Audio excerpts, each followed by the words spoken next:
জীবনের মূল কষ্ট মায়ের প্রসব বেদনায়, সাত আসমান সাত জমিন তখন মায়েরই মাথায়। এমন মাকে কেমন আজি, এমন মাকে কেমন আজি যাব আমি ভুলিয়া।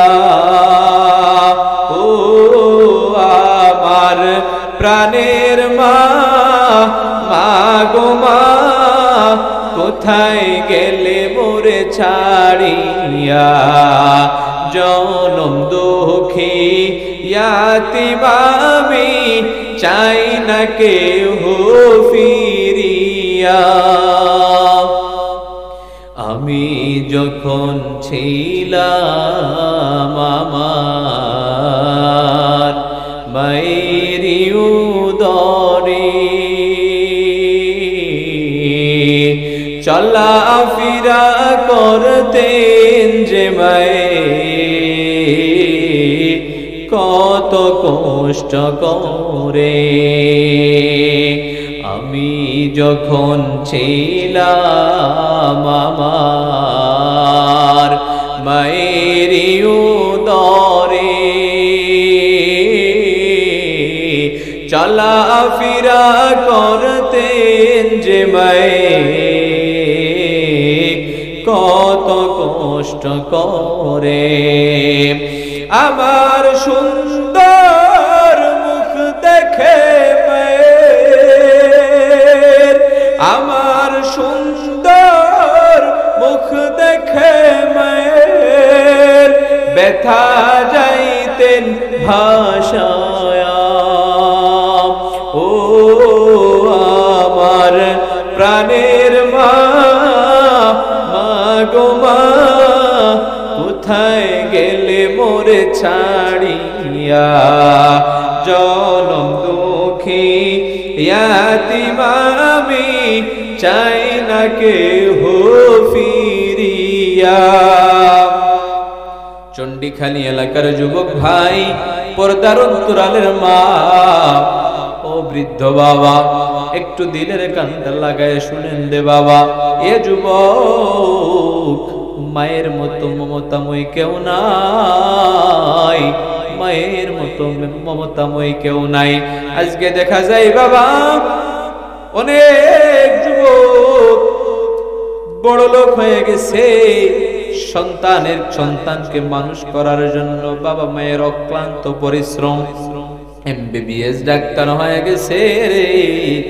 বউটা নিয়ে শহরে থাকে, বৃদ্ধ মা বাবার খবর নেয় না। এরকম সন্তান আছে না নাই? এরে মুসলমান ইমানদার আল্লাহর গোলাম, না না না না, এরা সন্তান নয়, এরা হলো কুলাঙ্গার। যেই মা তোমাকে 10 মাস 10 দিন গর্ভের মধ্যে লালন পালন করেছে, ওই মা বাবাকে কেমনে কষ্ট দাও রে যুবক। তুমি সন্তান নয়, তুমি সন্তান নয়। মনে বড় আশা ছিল যাব মদিনায়। সবাই মনে বড় আশা ছিল যাব মদিনায়। সালাম আমি করব গিয়ে, সালাম আমি করব গিয়ে নবীজির রওজায়। মনে বড় আশা ছিল যাব মদিনায়। মনে বড়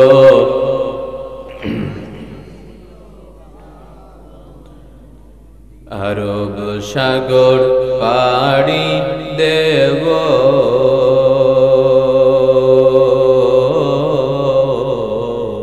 নাইকো কই আমার তরি পাখি নয় যে উড়ে যাব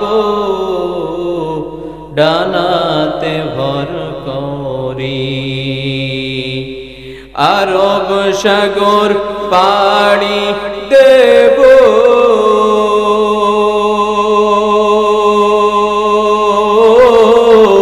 নাই কই আমার তরি পাখি নয় যে উড়ে যাব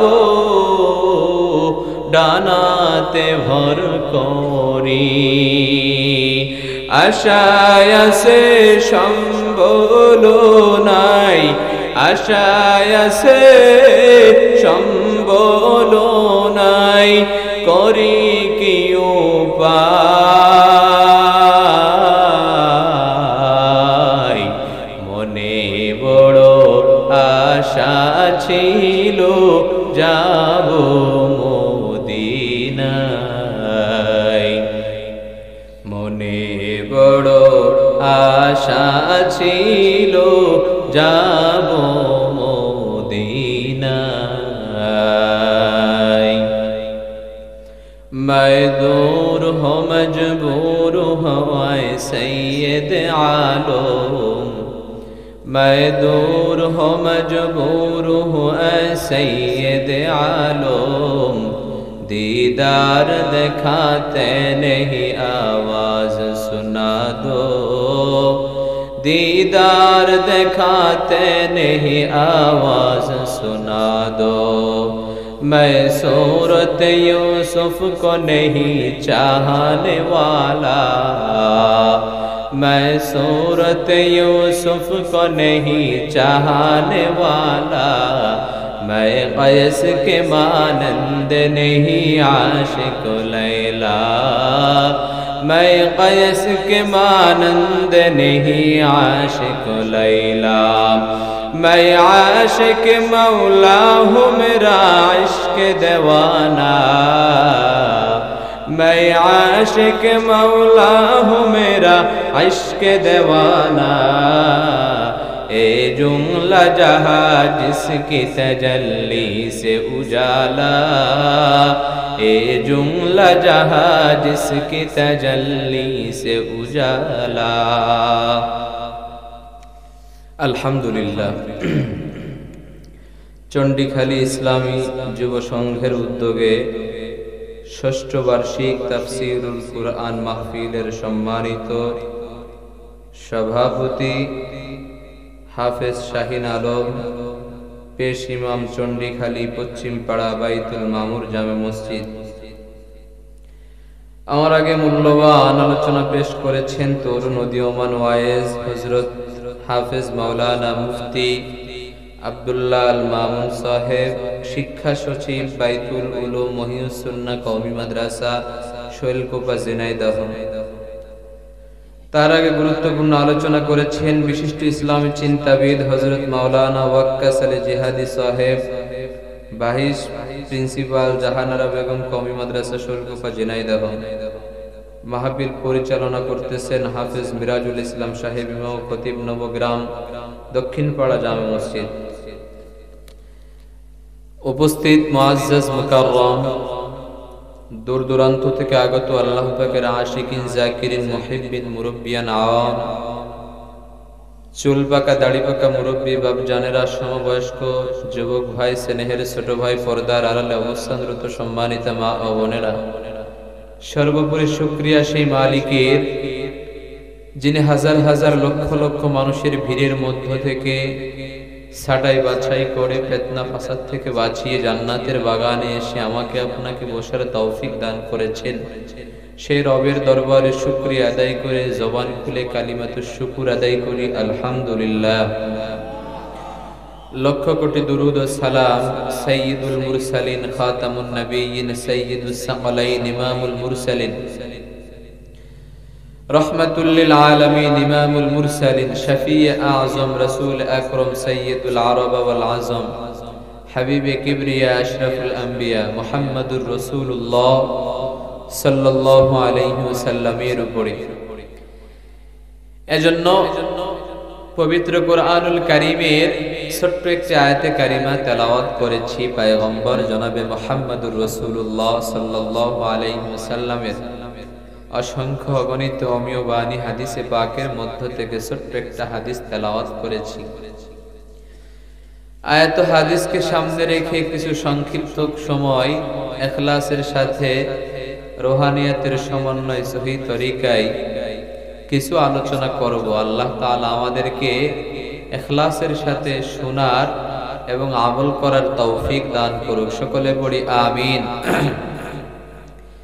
তেলাওয়াতকৃত আয়াতে আল্লাহ তাআলা ঈমানদারদেরকে ডেকে বলে, হে ঈমানদারেরা, তোমরা আমি আল্লাহকে ভয় করো, ভয় করার মতো ভয় করো, মুসলমান না হইয়া মরিও না।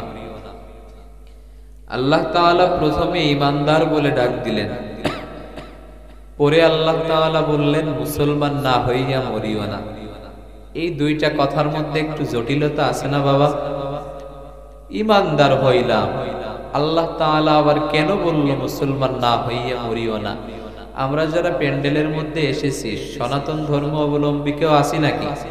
সবাই তো মুসলিম ধর্মের লোক, কথা বলেন সবাই। তাহলে আল্লাহ তাআলা কেন বললেন মুসলমান না হইয়া মরিও না? একটু ভেজাল আছে না বাবা? ভেজাল আছে। সুতরাং ঈমানদার হয়তো হতে পেরেছি কিন্তু মুসলমান হতে পারি নাই। আল্লাহ তাআলা মুসলমান হয়ে মরার কথা বললেন। মুসলমান হয়ে কবরে যাওয়ার দরকার আছে না নাই? মুসলমান হওয়া দরকার। আমরা মনে করি গরুর গোশত খাইলেই মনে হয় মুসলমান হওয়া যায়, মুসলমানের ঘরে জন্মগ্রহণ করলেই মনে হয় মুসলমান হওয়া যায়, বাবাই মুসলমান, দাদাই মুসলমান, বংশগতভাবে মুসলমান, গরুর গোশতও খায়। আল্লাহ তাআলা কেন বললেন মুসলমান না হইয়া মরিও না? ভেজাল আছে না নাই? ভেজাল আছে। আমি একটু দেখতে চাই আমরা আল্লাহকে কে কে ভয় করি। আল্লাহকে সবাই ভয় করি? এমন কোন মানুষ পাওয়া যাবে যে আমি আল্লাহকে ভয় করি না? আছেন এখানে? সবাই আমরা আল্লাহকে ভয় করি। আল্লাহকে যদি কোনো বান্দা ভয় করে, ওই বান্দা তো বাবা নামাজ কাজা করতে পারে না, কথা বলেন। কেউ যদি আল্লাহকে ভয় করে ওই বান্দা তো সুদ খাইতে পারে না, কথা বলেন। কেউ যদি আল্লাহকে ভয় করে ওই বান্দা ঘুষ খেতে পারে, কেউ যদি আল্লাহকে ভয় করে ওই বান্দা গুনাহ করতে পারে, নয় ছয় করতে পারে। তাহলে হাত উঠাইলেন কেন? কেন বললেন আল্লাহকে ভয় করি? আল্লাহকে ভয় করতে হবে শুধুমাত্র কি জবানে নাকি কাজকর্মের মধ্য দিয়েও? তাহলে আমাদের জবানে আমরা আল্লাহকে ভয় করি, জবানে লা ইলাহা ইল্লাল্লাহ, অন্তরের মধ্যে মুনাফিকি, বলি আল্লাহকে ভয় করি, কিন্তু আল্লাহকে ভয় করলে তো বাবা নামাজ কাজা দেওয়া যায় না। আল্লাহকে ভয় করলে নামাজ বাদ দেওয়া যায়? আল্লাহকে ভয় করলে সুদ খাওয়া যায়? আল্লাহকে ভয় করলে ঘুষ খাওয়া যায়? আল্লাহকে ভয় করলে জিনা ব্যভিচারী গুনাহের কাজের মধ্যে লিপ্ত হওয়া যায়? তাহলে আল্লাহকে আমরা ভয় করতে পারি না। আল্লাহকে যদি ভয় না করি তাহলে মুসলমান হওয়ার সুযোগ নেই। আল্লাহ তাআলা এজন্যই বলেছেন, ইয়া আইয়ুহাল্লাযীনা আমানু তাকুল্লাহ, হে ঈমানদার আল্লাহর গোলাম, আল্লাহকে ভয় করো, হাক্কা তুকাতিহি ওয়ালা তামুতুন্না ইল্লা ওয়া আনতুম মুসলিমুন, ভয় করার মতো ভয় করো, মুসলমান না হইয়া মরিও না। মুসলমানের ঘরে জন্মগ্রহণ করলেই মুসলমান হওয়া যায় না। জন্মগত মুসলমানের কোনো দাম নাই, বংশগত মুসলমানের কোনো দাম নাই। আল্লাহ তাআলার আদালতে গুণগত মুসলমানের দাম। বংশগত মানুষের দাম আল্লাহ তাআলার আদালতে নাই। জন্মগত মানুষের দাম আমার মাওলার আদালতে নাই। আমার মাওলার আদালতে গুণগত মানুষের দাম। মায়ের ঔরস থেকে জন্মগ্রহণ করলে জন্মগত মানুষ হওয়া যায়। মায়ের ঔরস থেকে জন্মগ্রহণ করলে বংশগত জন্মগত মানুষ হওয়া যায়, কিন্তু গুণগত মানুষ হওয়া যায় না। গুণগত মানুষ হতে হলে আমার মাওলাকে ভয় করা লাগে। গুণগত মানুষ গুনাহ করতে পারে না। আমার আল্লাহ তাআলার প্রিয় মাহবুব বান্দারা আল্লাহকে কষ্ট দিতে পারে না, ঘুষ খাইতে পারে না, সুদ খাইতে পারে না, জিনা ব্যভিচারী করতে পারে না, গুনাহের কাজের মধ্যে লিপ্ত থাকতে পারে না। কথা বলেন ঠিক কিনা? এজন্য বাবা জন্মগত বংশগত মানুষ নয়। আল্লাহর আদালতে যদি দামি হতে হয়, যদি খাঁটি মুসলমান হয়ে কবরে যেতে হয়, তাহলে একমাত্র কেবলমাত্র জন্মগত আর বংশগত নয়, গুণগত মানুষ হওয়া দরকার। কথা বলেন ঠিক কিনা?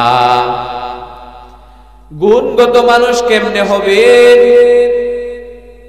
আল্লাহ তাআলা সূরাতুর আর-রহমানের মধ্যে জানায় দেয়, আর রহমান আল্লামাল কুরআন খালাকাল ইনসান আল্লামাহুল বায়ান। আল্লাহ তাআলা রহমানের পরিচয় দেয়, আল্লামাল কুরআন। আল্লাহ তাআলা কোরআন নাজিল করেছেন, খালাকাল ইনসান মানুষকে সৃষ্টি করেছেন, আল্লামাহুল বায়ান একটা মানুষকে বয়ান করেছেন। প্রশ্ন আপনাদের কাছে বাবা, কোরআনে কি কোনো ভুল আছে নাকি? কোরআনে কি কোনো ছন্দপতন আছে নাকি? কোরআনে কোনো ভুল নাই, কোরআনে কোনো ছন্দপতন নাই। তাহলে বাবা আপনাদের কাছে প্রশ্ন রেখে যেতে চাই, আগে আমরা দুনিয়ার জমিনে জন্মগ্রহণ করেছি নাকি আগে শিক্ষা নেওয়ার জন্য শিক্ষা প্রতিষ্ঠানে গিয়েছি? আগে জন্ম নাকি আগে শিক্ষা? সবাই বলেন আগে জন্ম নাকি আগে শিক্ষা? কিন্তু না না না না না, মাওলা ডাক দিয়ে কয়, আর রহমান আল্লামাল কুরআন খালাকাল ইনসান। আমি আগে কোরআন শিখাইলাম, তারপরে আমি মানুষ বানাইলাম। এ বাবা কোরআনের মধ্যে কোনো ভুল আছে নাকি? কোন ছন্দপতন আছে নাকি? প্রশ্ন আপনাদের হতে পারে না না, আমরা দেখি আগে জন্ম তারপরে শিক্ষা। আমার মাওলাই কয় না না, আগে শিক্ষা তারপরে জন্ম। মুফাসসিরিনে কেরাম জানায় দেয়, জানো না জানো না, আমরা যেটা দেখি যেটা জানি সেটা হলো ভুল। আমার মাওলা যেটা বলেছেন সেটাই হলো ঠিক। কথা বলে এরে মুসলমান ইমানদার আল্লাহর গোলাম, আর রহমান আল্লামাল কুরআন খালাকাল ইনসান।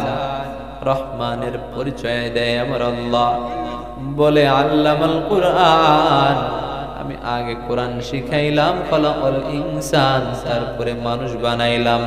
মুফাসসিরিনে কেরাম বলে এটা হলো ঠিক। কারণ দুনিয়ার জমিনে বাবা দুই শ্রেণীর মানুষ। এক শ্রেণীর মানুষ জন্মগত আর বংশগত মানুষ, আরেক শ্রেণীর মানুষ হলো গুণগত মানুষ। এরে মুসলমান ইমানদার আল্লাহর গোলাম, জন্মগত মানুষ হইয়া যদি আপনি পড়াশোনা শেষ করিয়া এমবিবিএস ডাক্তার হন, ইঞ্জিনিয়ার হন, র্যাব আর্মি পুলিশ বিডিআর হন, আর যদি আপনার মধ্যে যদি ইলমে দ্বীনের ছোঁয়া না থাকে, আপনি যদি আমার মালিককে ভয় না করতে পারেন, আমার নবীজির আদর্শ না মানতে পারেন, আপনি ইঞ্জিনিয়ারের ডিগ্রি নিয়া, আপনি ডক্টরের ডিগ্রি নিয়া এলাকার মধ্যে আপনি প্রবেশ করবেন, যখন এলাকার মানুষ আপনাকে সুস্বাগতম জানায়া মালা দিয়া বরণ করে নিবে, মালা দিয়া বরণ করে নিবে। আপনি ইঞ্জিনিয়ারের ডিগ্রি অর্জন করেছেন, মুফাসসিরিনে কেরাম জানায় দেয়, আরে বাবা আপনার মধ্যে যদি তাকওয়া না থাকে, আল্লাহর ভয় না থাকে, আপনি যদি মুসলমানিত্ব অর্জন না করতে পারেন তাহলে আপনি ইঞ্জিনিয়ার হতে পেরেছেন, আপনি ডক্টর হতে পেরেছেন, কিন্তু আল্লাহর আদালতে আপনি গুণগত মানুষ হতে পারেন নাই। এরে মুসলমান ইমানদার আল্লাহর গোলাম, আল্লাহর আদালতে আপনি কত বড় ডিগ্রি অর্জন করবেন, আপনি ইঞ্জিনিয়ার হয়েছেন, র্যাব আর্মি পুলিশ বিনিয়ার হয়েছেন, এই পরিচয়ের কোনো দাম নাই। আল্লাহর আদালতে গুণগত মানুষের দাম, আল্লাহর আদালতে তাকওয়াওয়ালা জিন্দেগি গড়ার মানুষের বড় দাম, নবীজির আদর্শ মানা মানুষের বড় দাম, সুন্নাতওয়ালা মানুষের বড় দাম। আল্লাহর আদালতে ডিগ্রির কোনো দাম নাই। কথা বলেন ঠিক কিনা? এজন্য মুসলমান ও চণ্ডীখালী এলাকার যুবক, দিলের কান লাগায়া শুনবেন, মনোযোগ সহকারে শুনবেন বাবা, কিছু সময় কথা হবে। আরে মুসলমান ইমানদার আল্লাহর গোলাম, আল্লাহ তাআলা জানায় দিল মুসলমান না হইয়া মরবানা, গুণগত মানুষ না হইয়া মরবানা। তাহলে আমরা একটা মেসেজ পাইলাম, দুনিয়াতে আমরা যত ডিগ্রি অর্জন করি না কেন, যদি গুণগত মানুষ না হইতে পারি, যদি তাকওয়াওয়ালা জিন্দেগি না করতে পারি, তাহলে আমাদের কোনো দাম নাই। কথা বলেন ঠিক কিনা? আল্লাহর আদালতে দামি হওয়ার প্রয়োজন। আল্লাহর আদালতে যদি দামি হতে হয় তাহলে গুণগত মানুষ হওয়া প্রয়োজন। গুণগত যদি মানুষ হতে হয়, আল্লাহ তাআলা শিখায় দিলেন তোমরা কোরআন মোতাবেক জীবন পরিচালনা করো, আল্লাহকে ভয় করো, আর নবীজির আদর্শ মোতাবেক জীবন পরিচালনা করো। পয়গম্বর আরবি মুহাম্মদ আরবি জনাবে মুহাম্মদুর রাসূলুল্লাহ সাল্লাল্লাহু আলাইহি ওয়াসাল্লাম বলেন, আল মুসলিমু মান সালিমাল মুসলিমুনা মিন লিসানিহি ওয়া ইয়াদিহি। তত সময় মুসলমান হতে পারবা না তোমার হাত, তোমার পা, তোমার জবান দ্বারা অন্য কোন ব্যক্তি যত সময় পর্যন্ত কষ্ট পাইবে। আরে মুসলমান ইমানদার আল্লাহর গোলাম, আমার মাওলাই সবাইকে সমান বানান নাই। আমাদের মধ্যে কেউ আসি ধনী, কেউ আসি গরিব, আসি কি আসি না। আমাদের মধ্যে কেউ সবল, আবার কেউ দুর্বল। আমাদের মধ্যে বিভিন্ন শ্রেণীর মানুষ আছে, বিভিন্ন শ্রেণীর মানুষ আছে।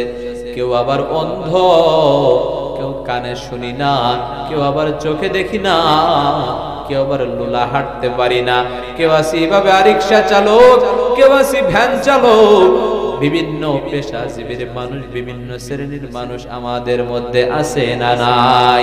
আমার মাওলা ডাক দিয়া বলে, জানো না, জানো না, হাবিবে কিবরিয়া আশরাফুল আম্বিয়া খাতামুন নবিয়্যিন নবীজি আমারা জানায় দেয়, আল মুসলিমু মান সালিমাল মুসলিমুনা মিন লিসানিহি ওয়া ইয়াদিহি। এ ধনীদের দল, তোমার কাজকর্মের ধারা, তোমার হাত দ্বারা যদি গরিব কষ্ট পায় তাহলে তুমি মুসলমান হতে পারো নাই। তোমার জবান দ্বারা যদি কোনো গরিব কষ্ট পায় তাহলে তুমি মুসলমান হতে পারো নাই। সুতরাং তুমি যত বড় প্রেসিডেন্ট হও, যত বড় ক্ষমতাওয়ালা হও, যত বড় টাকাওয়ালা হও, তোমার অহংকারের কারণে তোমার দ্বারা যদি অন্য কোনো ব্যক্তি যদি কষ্ট পায় তাহলে তুমি মুসলমান নয়, তুমি হলো বেঈমান।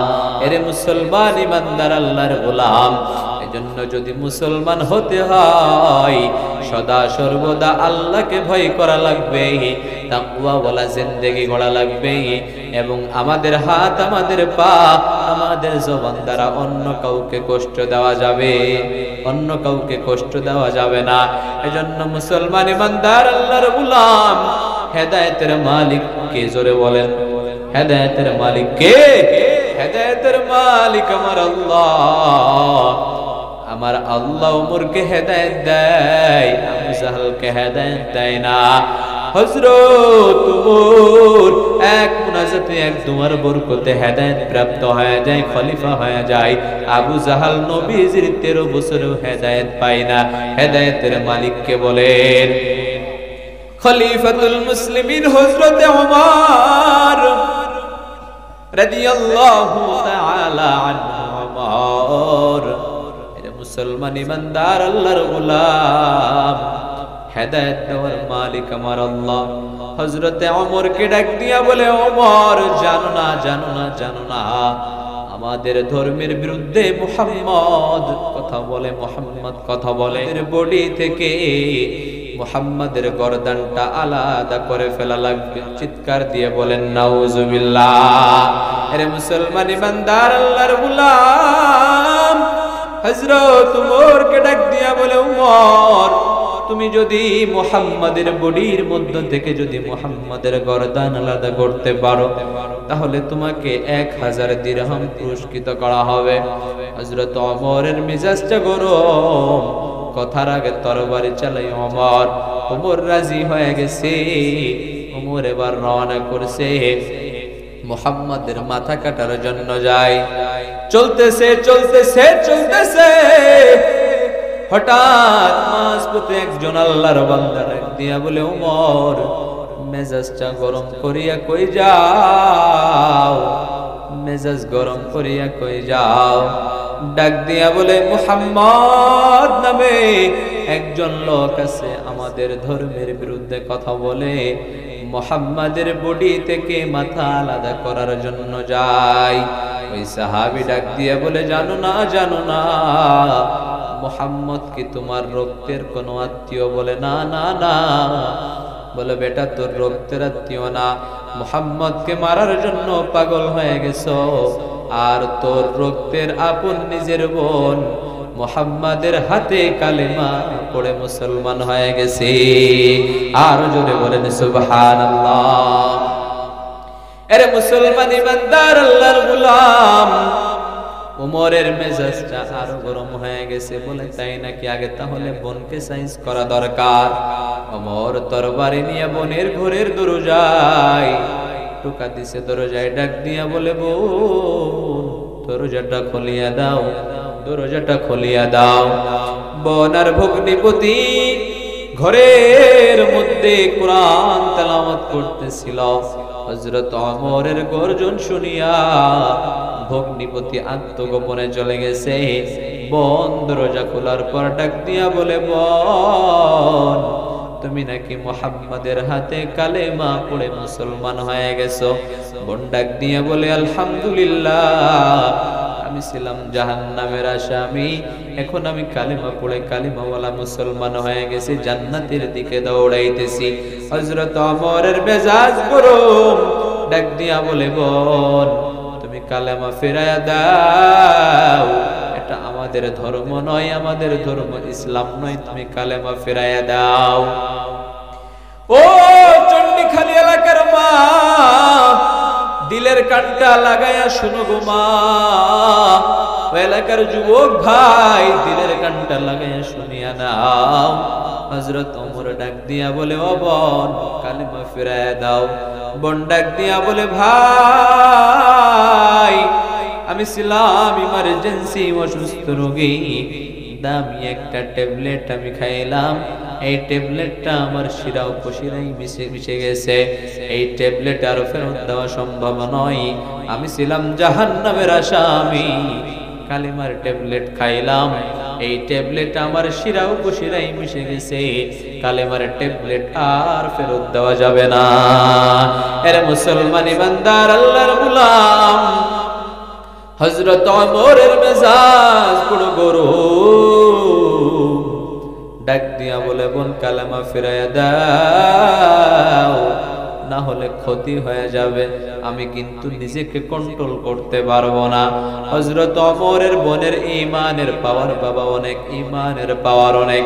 আমাদের সমাজে আমাদের মারা আছে, আমাদের বোনেরা আছে, মা বোনদের ঈমানের হালাত বাবা বেশি ভালো নয়, বেশি ভালো নয়। সারাদিন কাজ করতে পারে, সারাদিন কাজ করতে পারে আমার মারা, নামাজের মুসল্লায় দাঁড়ায় আমার মাওলার সেজদা দিতে পারে না। সারাদিন কাজ করতে পারে কিন্তু সেজদা দিতে গেলে কোমরে ব্যথা আছে না নাই? আরে মুসলমান ইমানদার আল্লাহর গোলাম, হযরত ওমরের বোনের ঈমানের পাওয়ার কেমন আর আমাদের মা বোনদের অবস্থা কেমন? আমাদের মেয়েদের অবস্থাগুলো ভালো না, আমাদের স্ত্রীদের অবস্থাগুলো ভালো না। তারা বাবা পর্দা করতে চায় না। বর্তমান ডিজিটাল যুগ, এই যুগের সাথে তাল মিলিয়ে চলতে হয় বলে কি বলে না? এরে মুসলমান ইমানদার আল্লাহর গোলাম, ও মা না না, তোমরা তো দামি মা, দামি। তোমরা তো হযরত ওমরের মায়ের মতো মা, তোমরা তো নবীজির মা, তোমরা তো ওলিদের মা, তোমরা তো ইমামের মা, তোমরা তো মুয়াজ্জিনের মা, তোমরা তো ইমামে আবু হানিফার মা, তোমরা তো শাহজালালের মা। তোমরা বড় দামি গো মা। না না, বেহায়াপনা করিও না, তোমরা বড় দামি। স্বামীর খেদমত করো, নামাজ রোজা ঠিক মতো করো। তোমাদের জন্য বেশি নসিহত নয়, তোমাদের জন্য বেশি নিয়ম নয়। অল্প আমল করলে আল্লাহ তাআলা তোমাদেরকে নাজাত দিয়ে দিবেন। এরে মুসলমান ইমানদার আল্লাহর গোলাম, হযরত ওমর ডাক দিয়া বলে, বোন কালেমা ফিরাইয়া দাও। বলে না, কালেমা ফেরানো সম্ভব নয়। হযরত ওমর এক পর্যায়ে নিজেকে কন্ট্রোল না করতে পারিয়া তরবারির উল্টা পেট দিয়া বোনের নরম শরীরের উপর আঘাত শুরু করছে, আঘাত করতেছে, আঘাত। বোন এক পর্যায়ে ডাক দিয়া বলে, ভাই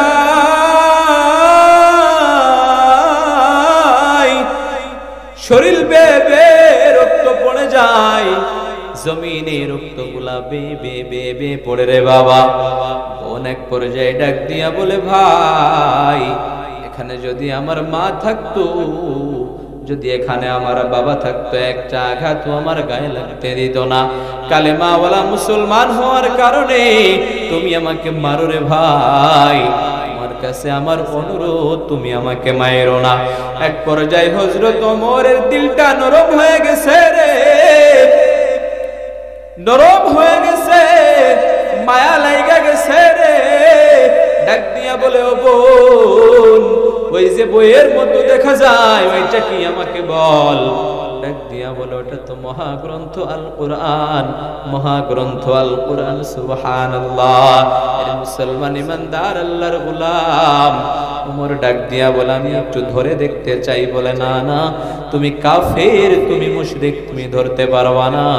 যাও পাক পবিত্র এসো, গোসলখানার মধ্যে চলিয়া যাও। হযরত ওমর পাক পবিত্র হয়ে আয়েশা কোরআনটা খুলিয়া তেলাওয়াত শুরু করছে। তাহা মা আনজালনা আলাইকাল কুরআনা লিতাশকা ইল্লা তাযকিরাতাল লিমান ইয়াখশা। হযরত ওমর আরবের মানুষ, আরবি ভাষা বোঝে, পবিত্র কোরআনটা খুলিয়া তেলাওয়াত করতেছে।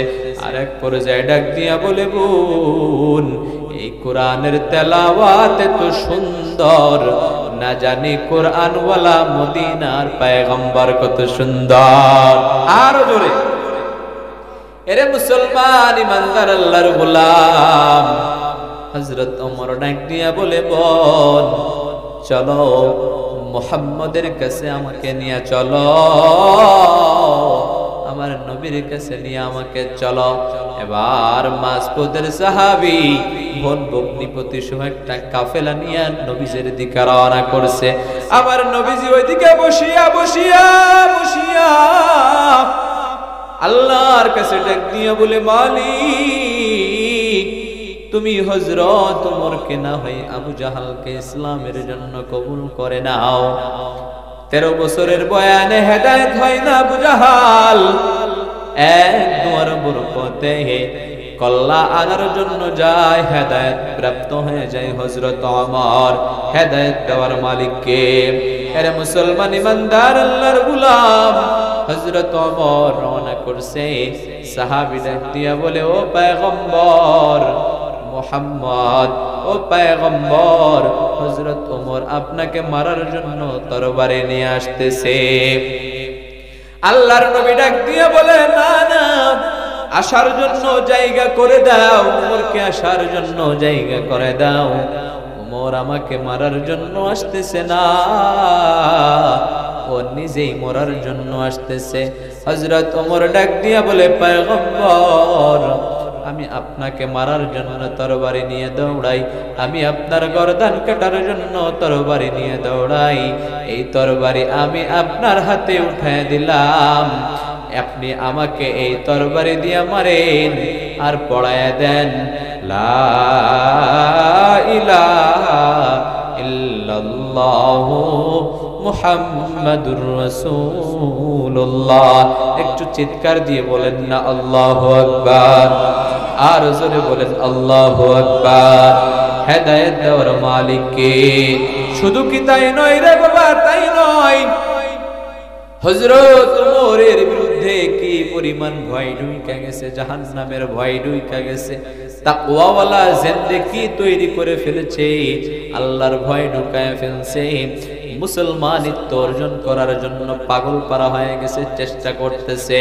আরে মুসলমান ইমানদার আল্লাহর গোলাম, ঈদের নামাজ সমাপ্ত করিয়া সবাই আনন্দ করে উল্লাস করে খাওয়া দাওয়া করে বন্ধু বান্ধব ঘুরে বেড়ায়, আনন্দ করে আসে না নাই?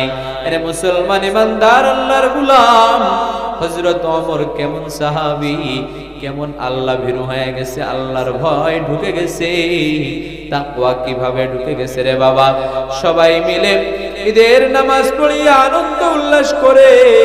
হযরত ওমর ঈদের দিন নামাজ পড়িয়া আয়েশা জানালা দরজা বন্ধ করে দেয়, জানালা দরজা বন্ধ করিয়া কান্না করে। হযরত আবু হুরায়রা সাহাবী ডাক দিয়া বলে, ওমর, আপনি কেন কান্না করতেছেন? ঈদের দিন, আজকে তো আনন্দের দিন, কেন কান্না করেন? হাসি খুশির দিন। হযরত ওমর ডাক দিয়া বলে, জানো না, জানো না, আনন্দ করবে তো ওই বান্দা যার মধ্যে কোনো গুনাহ নাই, যার মধ্যে কোনো গুনাহ নাই, যার কোনো জাহান্নামের টেনশন নাই, ওই বান্দা তো আনন্দ করবে। কিন্তু আমার টেনশন, জাহান্নামের টেনশন, টেনশনে কান্না করতেছি। হযরত আবু হুরায়রা ডাক দিয়া বলে, না না, কেন? দুনিয়ার জমিনে থাকা অবস্থায় জান্নাতের সুসংবাদ পেয়েছেন, আশারায়ে মুবাশশির সাহাবীর মধ্যে আপনার নাম 2 নম্বরে, আপনি তো জান্নাতি, কেন জাহান্নামের চিন্তায় কান্না করেন? ডাক দিয়া বলে, জানো না, জানো না, কিয়ামতের কঠিন ময়দানে, হাসরের ময়দানে, বিচারের দিনে আমার রব যদি আমাকে ডেকে বলে, ওমর, আমি তোমাকে জান্নাত দিয়েছি, বিনিময়ে তুমি আমার জন্য কি করেছো? আমি ডাক দিয়া বলবো, হে আল্লাহ, আমি তোমার জন্য নামাজ পড়েছি, আমি তোমার জন্য রোজা রেখেছি, হজ করেছি, যাকাত দাওয়াত দিয়েছি, অন্যান্য নেক আমল ইবাদত করেছি। আল্লাহ যদি বেজার হয়ে যায় আর যদি ডাক দিয়া বলে, ওমর, তোমার নামাজ, তোমার রোজা তুমি ফিরায়া নাও, বিনিময় আমার জান্নাতটা আমাকে দিয়ে দাও, আমি ওমর সহ্য করতে পারবো না, এই ভয়ে কান্না করতেছি, কান্না করতেছি। আরে মুসলমান ইমানদার আল্লাহর গোলাম, দুনিয়াতে আমরা বসবাস করি রে বাবা, আমাদের মধ্যে এমন ভাবে লোভ লালসা বাবা বিদ্যমান রয়েছে, ক্ষমতার অহংকারে রয়েছে, তাকাব্বুরে রয়েছে। জানো না রে বাবা, জানো না, একজন মানুষ যদি চেয়ারম্যান হয়, মেম্বার হয়, এমন ভাবে অহংকার করে জনগণের হক মেরে খায়, আল্লাহকে ভয় করে না। ওই চেয়ারম্যানের মধ্যে যদি আমার মালিকের ভয় থাকতো, মেম্বারের মধ্যে যদি মালিকের ভয় থাকতো, এমপির মধ্যে যদি মালিকের ভয় থাকতো, রাষ্ট্র পরিচালনাকারীর মধ্যে যদি আমার মালিকের ভয় থাকতো, তাহলে দুনিয়ার মানুষকে ঠকাইতে পারতো না। কথা বলেন ঠিক কিনা? সদা সর্বদা আজ পর্যন্ত পয়গম্বর আদম আলাইহিস সালাতু ওয়াস সালাম থেকে যত নবী রাসূল আসছে, সাহাবায়ে আজমাইন আসছে, আমরা এসেছি, আল্লাহ তাআলা সবাইকে বলেছেন, তোমরা আমি মালিককে ভয় করো। যারা আমার মালিককে ভয় করেছে, তাকওয়াওয়ালা জিন্দেগি গড়েছে, তারাই সফল কাম। যারা আল্লাহকে ভয় করে নাই, তারাই হলো বাবা ক্ষতিগ্রস্ত, ক্ষতিগ্রস্ত। জবানে আমরা বলি আমরা ইমানদার, জবানে আমরা বলি আমরা আল্লাহকে ভয় করি, কিন্তু না না না না, আমরা ক্ষমতা পাইলে মানুষের হকগুলা মেরে খাই, আমরা মানুষের উপর জুলুম করি, নির্যাতন করি, আমাদের জবান দিয়ে মানুষকে গালি দেয়, আমার হাত পা দ্বারা আমরা মানুষকে কষ্ট দেয়। কথা বলেন ঠিক কিনা? আরে মুসলমান ইমানদার আল্লাহর গোলাম, কিন্তু হযরত ওমর কেমন সাহাবী, কেমন খলিফা, আল্লাহ তাআলা দেশের দায়িত্ব দিয়েছেন, খলিফা বানিয়েছেন, রাজত্ব দান করেছেন, ইসলামের খলিফা, উর্দু জাহানের খলিফা হযরত ওমর। হযরত ওমর দিনের বেলা মানুষের বিচার করে, রাতের বেলা ঘুরে ঘুরে ঘুরে ঘুরে দেখি কার কি হালত, কে কোন অবস্থায় আছে। আরে মুসলমান ইমানদার আল্লাহর গোলাম, হযরত ওমর ঘুরে ঘুরে দেখে কার ঘরে খানা নাই, কার ঘরে চাউল নাই, কার ঘরে আটা নাই, কে ক্ষুধার্ত, কে অসুস্থ। হযরত ওমর ঘুরে ঘুরে দেখে উর্দু জাহানের খলিফা। আর আমাদের দেশে বাবা ক্ষমতাওয়ালা মানুষ আছে, টাকাওয়ালা মানুষ আছে, আমার পাশের মানুষটা যদি ধনী হয়, আমি যদি গরিব হই, ওই ধনী আমি গরিবের খোঁজ খবর নাই না, আমার মেম্বার জনগণের খোঁজ খবর নাই না, আমার চেয়ারম্যান জনগণের খোঁজ খবর নাই না। একমাত্র কারণ হলো বাবা ওরা গুণগত মানুষ নয়, ওদের মধ্যে আল্লাহর ভয় নাই, তাকওয়া নাই। কথা বলেন ঠিক কিনা? তাকওয়া থাকলে জনগণের হক মেরে খাবে না, তাকওয়া থাকলে কারো উপর জুলুম করবে না, নির্যাতন করবে না। এজন্য আমরা যা কিছু করব আল্লাহর ভয় নিয়ে করা লাগবে। কথা বলেন ঠিক কিনা? হযরত ওমর দিনের বেলা মানুষের বিচার করে, রাতের বেলা ঘুরে ঘুরে দেখে কার কি হালত, কে কোন অবস্থায় আছে। হযরত ওমর জঙ্গলের কিনারা দিয়া রাতের বেলায় চলতেছেন, একা একা চলতেছেন, কেউ নাই কেউ নাই কেউ নাই। তাকায় দেখে দূরের থেকে একটা বাড়ি দেখা যায়, ছোট্ট একটা ঘর, আগুন জ্বলতেছে। হযরত ওমর একটু আগায় গেলেন সামন দিকে, তাকায় দেখে একজন বৃদ্ধা মা তার সন্তানদেরকে মিথ্যা সান্ত্বনা দিতেছে। সন্তানেরা অপেক্ষা কর, তোদের জন্য খানা তৈয়ার হচ্ছে, কিন্তু হাড়ির মধ্যে কোনো খানা নাই, কোনো খানা নাই।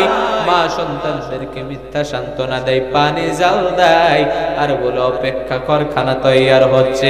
কিন্তু না না না, মায়ের কাছে কোনো খাবার নাই, সন্তানদেরকে খেতে দেওয়ার মতো কোনো কিছু নাই, মিথ্যা সান্ত্বনা দেয়। হযরত ওমর তাকায় তাকায় দৃশ্যগুলা দেখে, এক পর্যায়ে হযরত ওমর ডাক দিয়া বলে, আসসালামু আলাইকুম ইয়া আহলাল বাইত, ও ঘরওয়ালা কোন হালতে আছো? ডাক দিয়া বলে, বাবা তুমি কে? তোমাকে তো চিনলাম না। হযরত ওমর নিজের পরিচয়টা দেয় না, ডাক দিয়া বলে, আমি একজন যুবক, আমি একজন যুবক।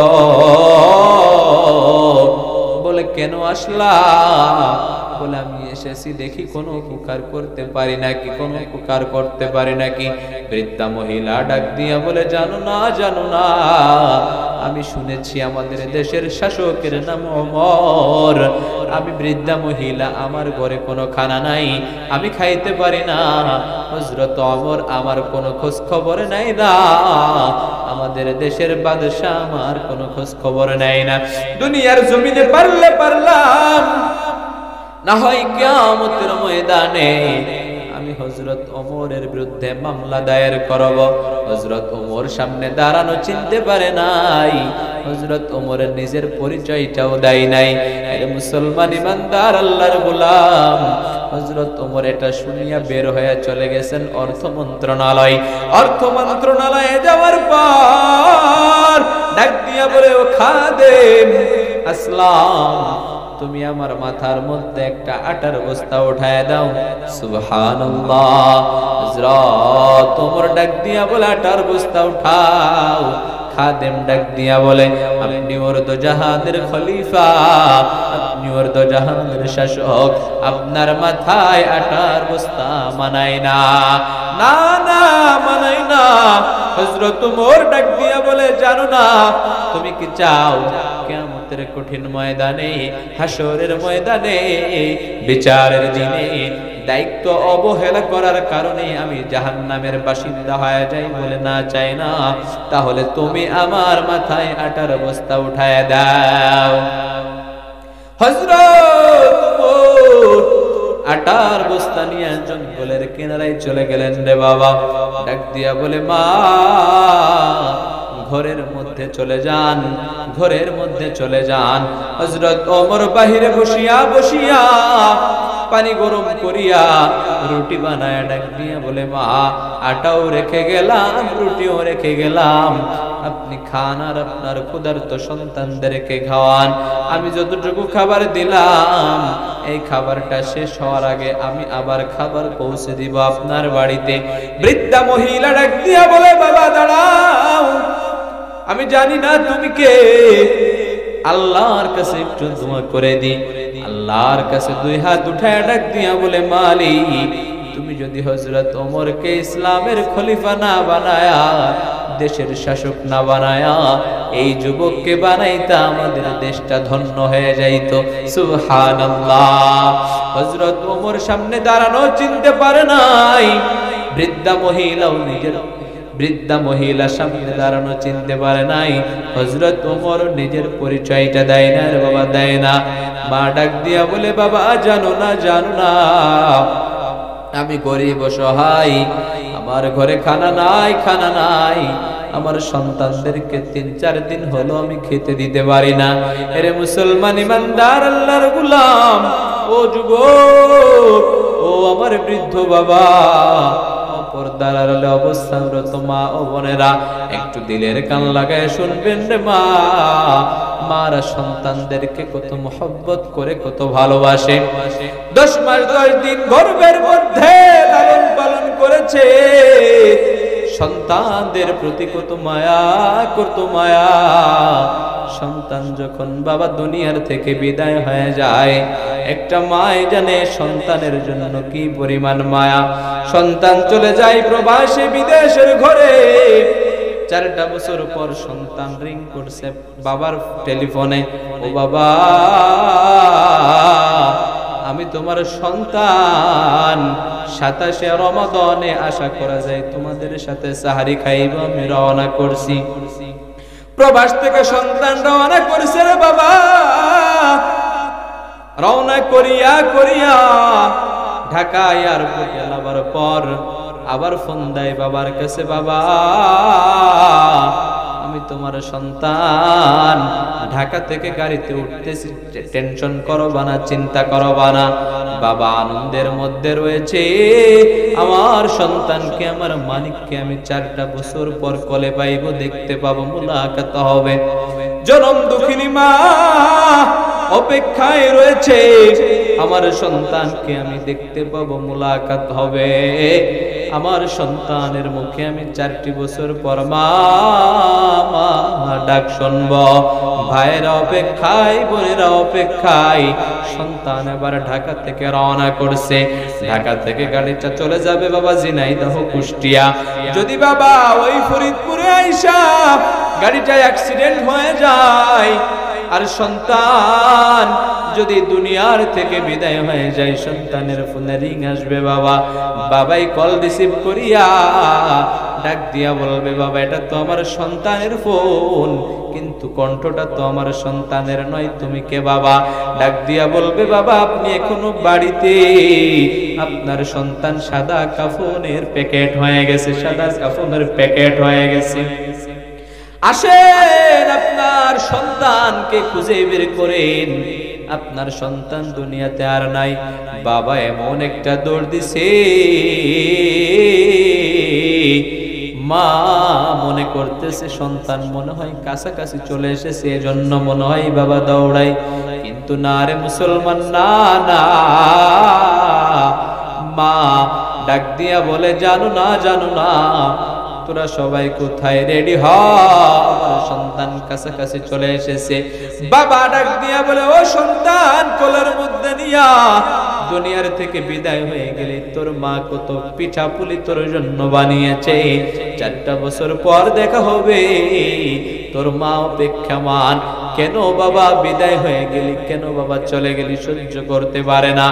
বাবা এক পর্যায়ে গাড়ির মধ্যে লাশটা উঠায়া উঠায়া যখন রওনা করে রে, মা মনে করে মনে হয় সন্তান চলে আসছে, আবার ডাক দিয়া বলে না না, এটা তো আমার সন্তান হতে পারে না, কার জন্য কোলের মানিক আমার বাড়ি চলে আসছে, ভুল করে কার লাশের গাড়িটা। এক পর্যায়ে চেহারাটা দেখিয়া মনে করে এটা তো আমার সন্তান। মা নিজেকে ধরে রাখতে পারে না রে বাবা, মা নিজেকে ধরে রাখতে পারে না। মা সন্তানকে নিয়ে কোলে খায় আর ডাক দিয়া বলে বাবা এমন ঘুম ঘুমাইলি, 4টা বছর দেখতে পারি না, মনে বড় ব্যথা, মনে বড় আশা, ওঠ তাড়াতাড়ি ওঠ, আমাকে মা বলে ডাক। মায়ের মতো জনম দুঃখিনী, মায়ের মতো মমতাময় আর কেউ আছে নাকি বাবা? জীবনের মূল কষ্ট মায়ের, প্রসব বেদনা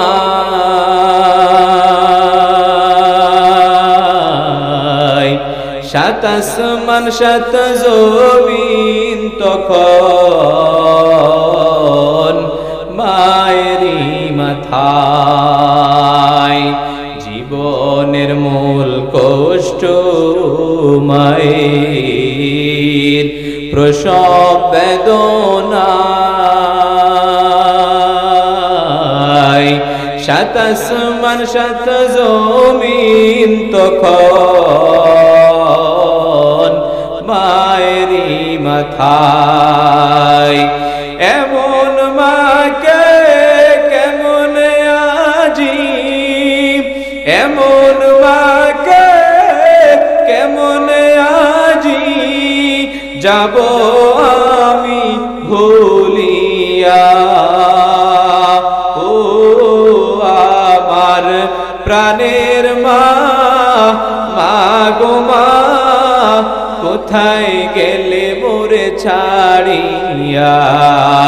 জনম দুঃখী ইয়াতীম আমি, চাই না কেউ ফিরিয়া। আমি যখন ছিলাম আমার মায়েরই উদরে,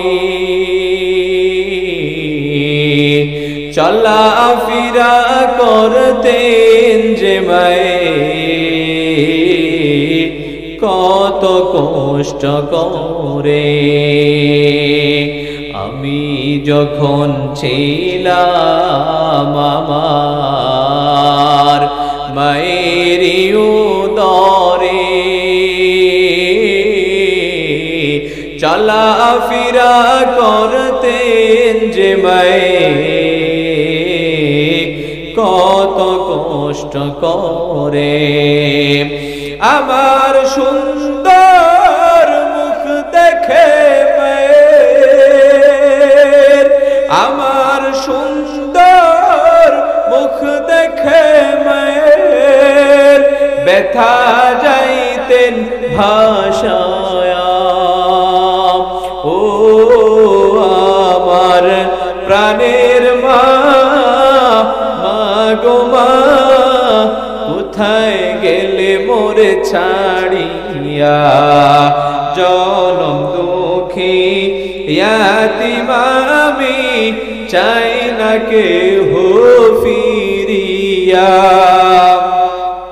চণ্ডীখালী এলাকার যুবক ভাই, পর্দার অন্তরালের মা ও বৃদ্ধ বাবা, একটু দিলের কান্দা লাগায় শুনেন দে বাবা। এ যুবক, মায়ের মতো মমতাময় কেউ নাই, মায়ের মতো মমতাময় কেউ নাই। আজকে দেখা যায় বাবা অনেক যুবক বড় লোক হয়ে গেছে, সন্তানকে মানুষ করার জন্য বাবা মায়ের অক্লান্ত পরিশ্রম, MBBS ডাক্তার হয়ে গেছে রে, বউটা নিয়ে শহরে থাকে, বৃদ্ধ মা বাবার খবর নেয় না। এরকম সন্তান আছে না নাই? এরে মুসলমান ইমানদার আল্লাহর গোলাম, না না না না, এরা সন্তান নয়, এরা হলো কুলাঙ্গার। যেই মা তোমাকে 10 মাস 10 দিন গর্ভের মধ্যে লালন পালন করেছে, ওই মা বাবাকে কেমনে কষ্ট দাও রে যুবক? তুমি সন্তান নয়, তুমি সন্তান নয়। তো বাবা বলতেছিলাম, হযরত উমরের সামনে দাঁড়ায়া বৃদ্ধা মহিলা ডাক দিয়া বলে, না না, যদি আমাদের দেশের শাসক হইতা, আমাদের দেশটা জানি। বৃদ্ধা মহিলা চিন্তা করতেছে, আমি তো গতকালকে যুবকের সামনে দাঁড়ায় দাঁড়ায় দেশের শাসকের বিরুদ্ধে কথা বলেছি, অন্যায় করেছি, আমার মনে হয় ফাঁসি হয়ে যাবে, আমার মনে হয় রক্ষা নাই। রে মুসলমান ইমানদার আল্লাহর গোলাম, আমাদের সমাজে চেয়ারম্যান আছে, এমপি আছে, মন্ত্রী আছে, যদি আমি এমপির সামনে দাঁড়ায় দাঁড়ায় আমি যদি এমপির বিরুদ্ধে কথা বলি, তাহলে কি বাবা আমার জায়গা থাকবে নাকি? কোনো উপায় নাই, জেল জুলুম হয়ে যাবে, ফাঁসি হয়ে যাবে। বৃদ্ধা মহিলা চিন্তা করে, আমার মনে হয় ফাঁসি হয়ে যাবে, আমার রক্ষা নাই, দেশের শাসকের বিরুদ্ধে আমি কথা বলেছি, রক্ষা নাই, উপায় নাই রে। কান্নাকাটি করিয়া সন্তানদেরকে ডাক দিয়া বলে, সন্তানেরা বিদায় দাও, বিদায় দাও, আর মনে হয় দেখা হবে না। মসজিদে নববীর মধ্যে হযরত উমর বসে আছে, বৃদ্ধা মহিলা কান্না করতেছে আর ঢুকতেছে, কান্না করতেছে আর ঢুকতেছে। তাকায়া দেখে গতকালকের যুবক আজকে মসজিদে দাঁড়িয়ে আছে। সুবহানাল্লাহ, আর কান্নায় ভেঙে পড়ছে। দেশের শাসকের সামনে আমি তার বিরুদ্ধে কথা বলেছি, আমার রক্ষা নাই। হযরত ওমর ডাক দিয়া বলে, ও মা, ও মা গো মা, কেন কান্না করেন? কেন এত পেরেশান? কেন এত চিন্তা করেন? কেন এত কান্না করেন? আপনার তো কোনো ভয় নাই মা, সব ভয় তো আমার, সব অন্যায় তো আমার। এই যে আপনি আমার বিচারটা করেন। দুনিয়াতে আমি রাষ্ট্রের নায়ক হয়েছি, খলিফা হয়েছি, খিলাফতের দায়িত্ব পেয়েছি, আল্লাহ তাআলার পক্ষ থেকে দায়িত্ব পেয়েছি। দরকার ছিল আপনার হক আদায় করা, আপনার ঘুরে ঘুরে আপনার খোঁজ খবর নেওয়া, কিন্তু আমি নিতে পারি নাই। আপনি আমার বিচার করেন, বিচার করেন। হযরত ওমর নিজের গলার মধ্যে বাবা রশি লাগায়া, পাগড়ি লাগায়া, আর একটা পাগড়ির কোনা ডাক দিয়া বলে, ও মা, এই পাগড়ি ধরিয়া ধরিয়া আপনি টানেন আর বিচার করে দেন। দুনিয়াতে আপনি আমার বিচার যদি না করেন, আল্লাহ আমাকে ক্ষমা করবে না। দুনিয়ার আযাব সহ্য করা সম্ভব, কিন্তু আখিরাতের আযাব সহ্য করা সম্ভব নয়। এরে বাবা মুসলমান ইমানদার আল্লাহর গোলাম, কবরের আযাব সহ্য করা সম্ভব না। চিরন্তন সত্য কথা, দুনিয়ার থেকে সবাইকে বিদায় হওয়া লাগবে। কুল্লু নাফসিন যায়িকাতুল মাউত। এই দুনিয়াতে বাবা কেউ আমরা থাকতে পারবো না, দুনিয়ার থেকে বিদায় হয়ে চলে যাওয়া লাগবে। কথা বলেন ঠিক কিনা? শেষ বিদায়ের গোসল হয়ে যাবে, বড়ই পাতা করিয়া গরম পানি দিয়া গোসল করায় আমাদের বিদায় হয়ে চলে যেতে হবে। এরে বাবা, আজরাইল আলাইহিস সালাতু ওয়াস সালাম কোন দিন জানি দরজায় হাজির হয়ে যায়, এটা আমরা কেউ জানি না। আমাদের জীবনটা বাবা বরফের মতো, বরফটা গলে গলে গলে গলে শেষ হয়ে যাবে। তদ্রূপ ভাবে আমাদের জীবনটাও একদিন গলে গলে শেষ হয়ে যাবে। এই দুনিয়াতে কি আমরা কেউ থাকতে পারবো? থাকার সুযোগ আছে নাকি? এই দুনিয়ার থেকে বিদায় হয়ে চলে যেতে হবে। কোন একদিন বড়ই পাতা করার জন্য কেউ পাগল হয়ে যাবে, বড়ই পাতা গরম পানি করার জন্য। আবার কেউ চলে যাবে বাঁশবাগানে বাঁশ কাটার জন্য, আবার কেউ চলে যাবে গোরস্থানে কবর খনন করার জন্য। সবাই ব্যস্ত হয়ে যাবে। কেউ কাফনের কাপড় কেনার জন্য চলে যাবে। বড়ই পাতা গরম পানি দিয়া শেষ বিদায়ের গোসল হয়ে যাবে। কথা বলেন ঠিক কিনা? সাজিয়ে গুজিয়ে দে মোরে সজনী তোরা, সাজিয়ে গুজিয়ে দে মোরে, সাজিয়ে গুজিয়ে দে মোরে সজনী তোরা সাজিয়ে গুজিয়ে দে মোরে বড়ই পাতার গরম জলে শোয়াইয়া মশারির তলে বড়ই পাতার গরম জলে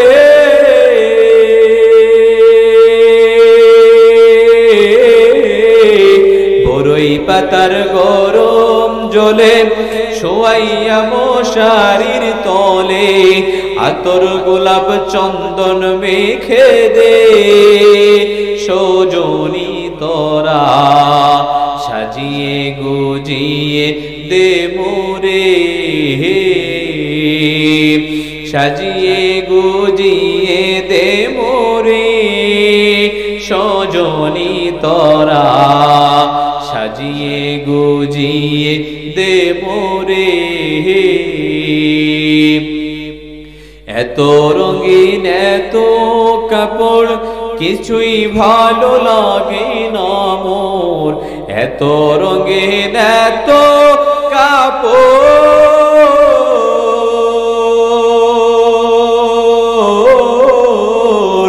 এত রঙিন এত কাপড় কিছুই ভালো লাগে না মোর সাদা কাপড় পরাই দে মোরে সজনী তোরা সাজিয়ে গুজিয়ে দে মোরে সাজিয়ে গুজিয়ে দে মোরে সজনী তোরা সাজিয়ে গুজিয়ে দে মোরে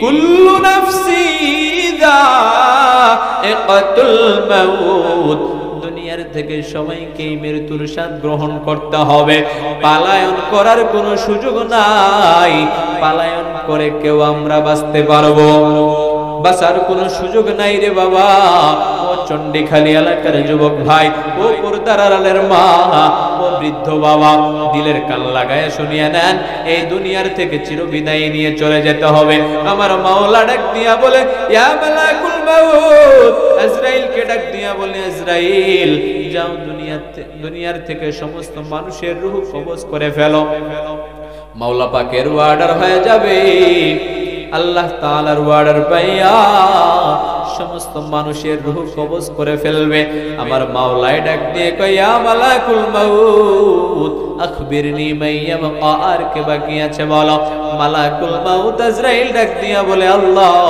সমস্ত মানুষের রূহ কবজ হয়ে গেছে এখন বাকি আছে জিনেরা যাদেরকে দেখা যায় না মাওলার অর্ডার হয়ে যাবে বলে যাও জিনেদের রূহটাও কবজ করে ফেলো মাওলার অর্ডার পাইয়া জিনেদের রূহটাও কবজ হয়ে যাবে আমার মাওলা আবার ডাক দিয়া বলে ইয়া মালাকুল মাউত আখবিরনি মাইয়া বাকা আর কে বাকি আছে বলো মালাকুল মাউত আজরাইল ডাক দিয়া বলে আল্লাহ সমস্ত মানুষের রূহ কবজ হয়ে গেছে জিনেদের রূহ কবজ হয়ে গেছে এখন বাকি আছে ইবলিস শয়তান আমার মাওলার অর্ডার হয়ে যাবে যাও ইবলিস শয়তানের রূহটা কবজ করে ফেলো আল্লাহ তাআলার অর্ডার পাইয়া মালাকুল মাউত ইবলিস শয়তানের রূহটাও কবজ করে ফেলবে মাওলা পুনরায় আবার ডাক দিয়া বলে ইয়া মালাকুল মাউত আখবিরনি মাইয়া বাকা আর কে বাকি আছে বলো আর কে বাকি আছে বলো মালাকুল মাউত ডেকে বলে আল্লাহ আপনার অর্ডার পাইয়া সমস্ত মানুষের রূহ কবজ হয়ে গেছে জিনেদের রূহ কবজ হয়ে গেছে ইবলিস শয়তানের রূহ কবজ হয়ে গেছে এখন বাকি আছে ফেরেশতারা বলে যাও ফেরেশতাদের রূহটাও কবজ করে ফেলো ফেরেশতাদের রূহটাও কবজ হয়ে যাবে আল্লাহ তাআলা আবার পুনরায় ডাক দিয়া বলবেন ইয়া মালাকুল মাউত আখবিরনি মাইয়া বাকা আর কে বাকি আছে বলো মালাকুল মাউত আজরাইল ডাক দিয়া বলে আল্লাহ সমস্ত মানুষের রূহ কবজ হয়ে গেছে জিনেদের রূহ কবজ হয়ে গেছে ইবলিস শয়তানের রূহ কবজ হয়ে গেছে ফেরেশতাদের রূহটাও কবজ হয়ে গেছে এখন বাকি আছে আমি সহ আমার তিন ভাই জিবরাইল মিকাইল ইসরাফিল আর আমি আজরাইল মাওলার অর্ডার হয়ে যাবে, যাও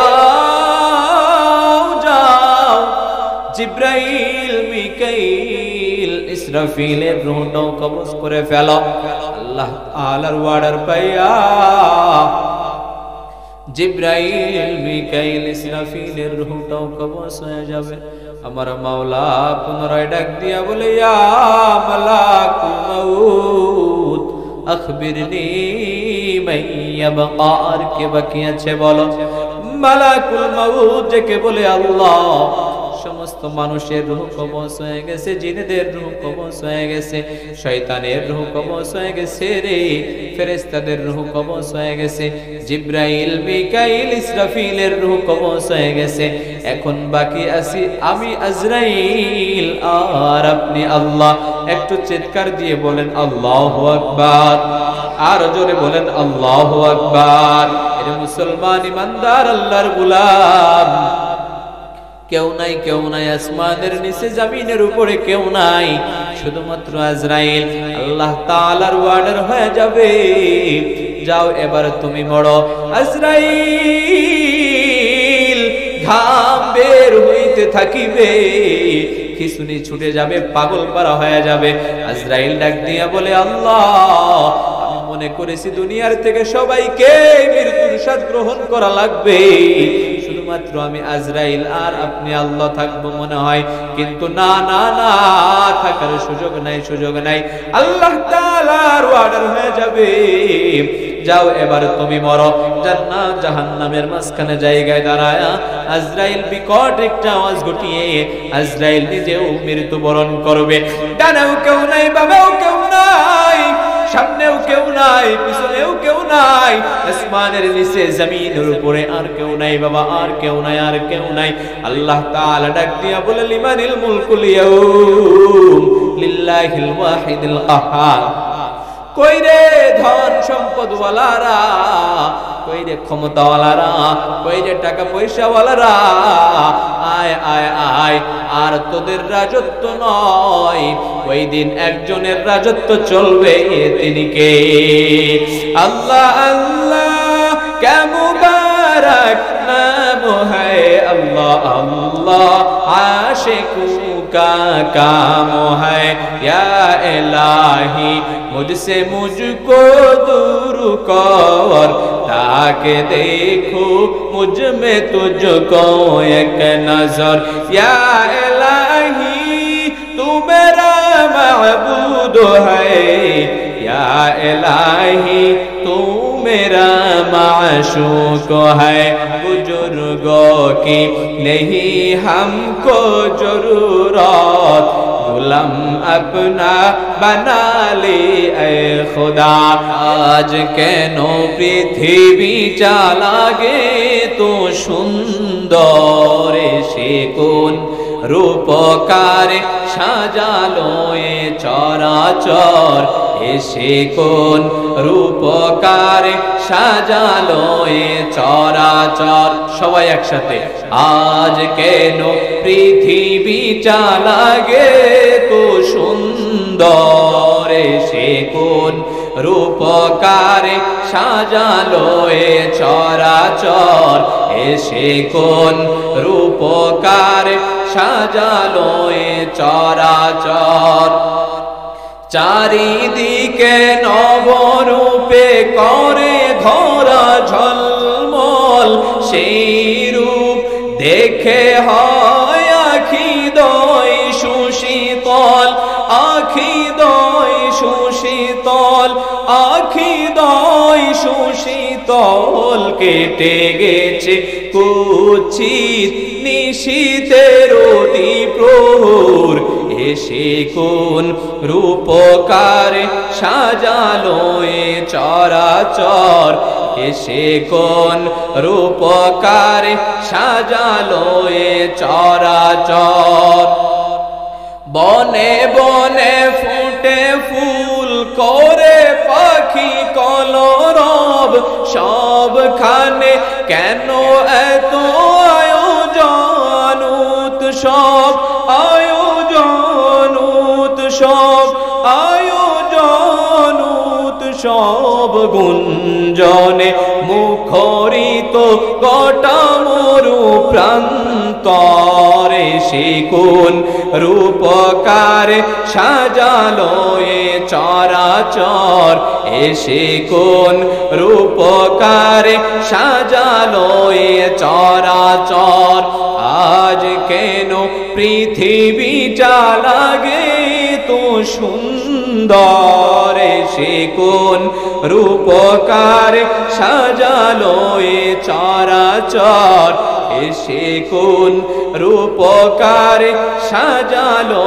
এ চরাচর আলহামদুলিল্লাহি রাব্বিল আলামিন والصلاة والسلام على سيد الأنبياء